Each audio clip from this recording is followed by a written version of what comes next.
ഒന്നുമില്ല തോന്നുന്നു. പേടാ മുട്ട പൊട്ടിച്ചു നോക്കുന്നില്ല, ഒരുക്കി നോക്കൊന്നുമില്ല. സവാള ഉണ്ട്.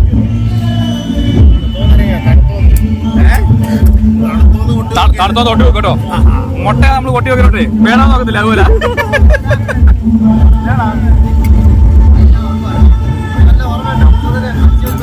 എന്തോ ചെയ്യാനാന്ന് പറയണേ, എന്നെ പിടിച്ചു നിർത്തി അറസ്റ്റ് ചെയ്താണ്ട് ഒരു വൃത്തിയിട്ടാൻ.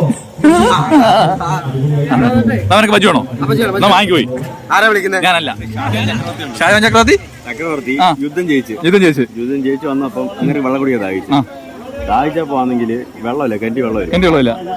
അങ്ങനെയാണെങ്കിൽ ഈ പിഴിഞ്ഞെടുത്ത് നാരങ്ങ നീരും ബാക്കിയുള്ള സാധനങ്ങളുണ്ടല്ലോ, ഇതെല്ലാം എടുത്തിട്ട് എന്താണെന്നറിയോ, ബാക്കിയൊന്ന് റൊട്ടി ഉണ്ടല്ലോ, റൊട്ടി ഇതുപോലെ ഒഴിച്ചു.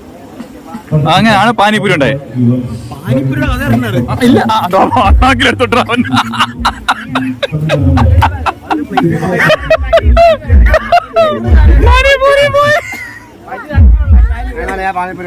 അങ്ങനെ ഇപ്പൊ മനസ്സിലല്ലോ ഉദ്ദേശമല്ലേ? ഇനി പറഞ്ഞ അത് അടുത്തടുത്തോളൂ. ചൂടുണ്ടല്ലേ? അന്നാക്കോളൂ. ആണോ ചൂടില്ലേ? വിക്ടറി സർബത്ത് എന്ന് പറയും. വിക്ടറി സർബത്ത് ആണ് പാനിപ്പൂരി അറിയപ്പെടുന്നത്. ആ ഓക്കെ. പണ്ട് നമ്മൾ പൊരി ഉണ്ടാക്കിയിട്ടുണ്ടല്ലോ. ഇനി എണ്ണം തീർന്നാ ഞാൻ വാങ്ങിച്ചേർത്തില്ല. നീ രണ്ടെണ്ണം തന്നെ, രണ്ടെണ്ണം. കഥ പറയട്ടോ പ്ലീസ്. ആ പറ. അടിക്കരുത് കൊച്ചു മഴക്കാളി. ഇവിടുത്തെ ഗുണ്ട കളൻ. അത് കൈയിട. രണ്ടെണ്ണം പോയി. ചോദിക്കില്ലേ? പോട്ടെ പോ. ബാക്കി പറ. വിക്ടറി സർബത്ത്. അവൻ കഥ പറയട്ടാ. പറയട്ടെ പ്ലീസ്. ഞാൻ പിടിച്ചാന്റെ കയ്യില്, അവന്റെ കയ്യെ ഞാൻ പിടിച്ചോണ്ട്. വിക്ടറി സർബത്ത് ഒഴിക്കുക.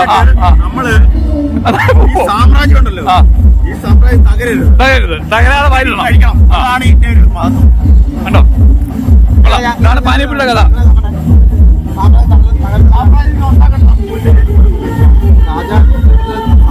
അവൻ 3 കഴിച്ചതാ. നിനക്ക്